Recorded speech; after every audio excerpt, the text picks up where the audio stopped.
I always knew I was magical. So, on Wednesday the 24th of August at 9:26 p.m, I received my welcome email. I went to bed at 3:15 a.m. In between those two times, I was on Pottermore. I can't really even begin to tell you how giddy with excitement I am, even exploring just the beta version of this website. I'm currently up to chapter 11, but I'll definitely have to go back and explore them again. I'm sure I've missed so much. The best way I've come up with of describing Pottermore is like an ornate digital pop-up book. Traversing the books is made up of exploring a series of moments, each with well-chosen nostalgia-filled quotes to go along with them. Each picture contains 3 levels to explore as well. A foreground, a middle ground, and a background. So you can bring different objects in and out of focus and click on everything just in case it might be something important. The things you can find are either little collectibles like a remember all you can click on to put in your trunk, or a galleon to put in your vault at Gringotts, or completely random commonplace objects like portkeys that, when you click on them, bring you to extra information written by JK. So I'm enjoying the extra information so much. At first I thought I might end up skipping over it and going back and reading it all properly later. I was too enthralled with them straight away. Honestly, reading through these pieces were like having some new book. They're just full of J.K. Rowling magic and humour. I mean, let me share a couple of my favourites with you. Where exactly the Hogwarts Express came from has never been conclusively proven, though it is a fact that there are secret records of the Ministry for Magic detailing a mass operation involving 167 memory charms and the largest ever mass concealment charm performed in Britain.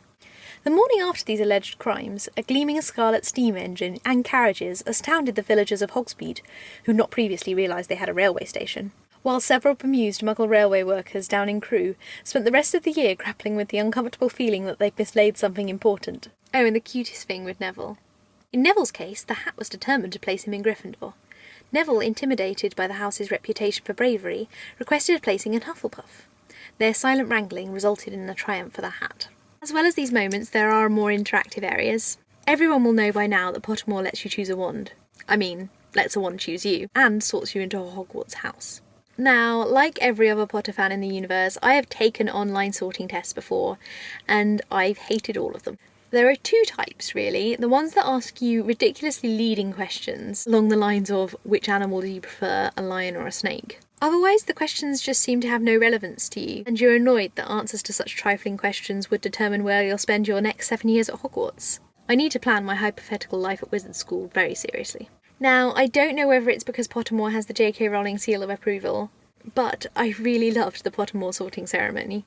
The questions were cryptic enough that you had no idea what house they were leading to, and yet they seemed quite insightful. They seemed to be asking you about elements of your personality that really would determine which house you'd be placed in. So I held my breath, I deliberated long and hard, I honestly sat there thinking, not Slytherin, not Slytherin, and I got sorted into Gryffindor. I always thought that I would have been sorted into Ravenclaw. Come on, we're all geeks here, we know. But maybe the Hat saw some courage in me that I didn't. So anyway, I'm pretty pleased. I'm feeling very Hermione-ish. My wand as well is holly and phoenix feather. So just like Harry's, although mine's slightly longer at 13 inches. Surprisingly swishy, apparently. Also, Pottermore should definitely incorporate a wand shop into its site. I mean, they're selling ebooks. They should sell wands too. I would definitely buy mine. Another thing I should quickly talk about is spells and potions. These are the parts of the site that most resemble a game. They're also the way you can earn or lose house points generally. I've had a go at making potions. I'm awful at it. Snape would hate me. I had to attempt the Cure for Boils potion at least 10 times before I managed to get it right. They basically consist of following the instructions, adding the right potions at the right time, heating it to the right temperature for the right amount of time, stirring it, all these things, and if you do everything just as it says, you'll make a successful potion and earn points for your house. You lose points if you melt your cauldron. Spells I've only practiced. These you perform by clicking letters as a pattern is drawn across the screen, and you have to do it in time. Swish and flick. There is a duelling option, which I think will allow you to win or lose house points depending on if you win the duel. However, that's been down ever since I got my welcome email. I guess we'll have to see how that goes. Overall though, despite the technical issues, I mean it is a beta, I've had some problems with notifications. I am really enjoying Pottermore, and I'm sure if I didn't have work to attend every day, I'd be brewing forgetfulness potions and casting jelly legs jinxes all day. The one thing I would change, if I could, was that the site has no music or sound effects at all.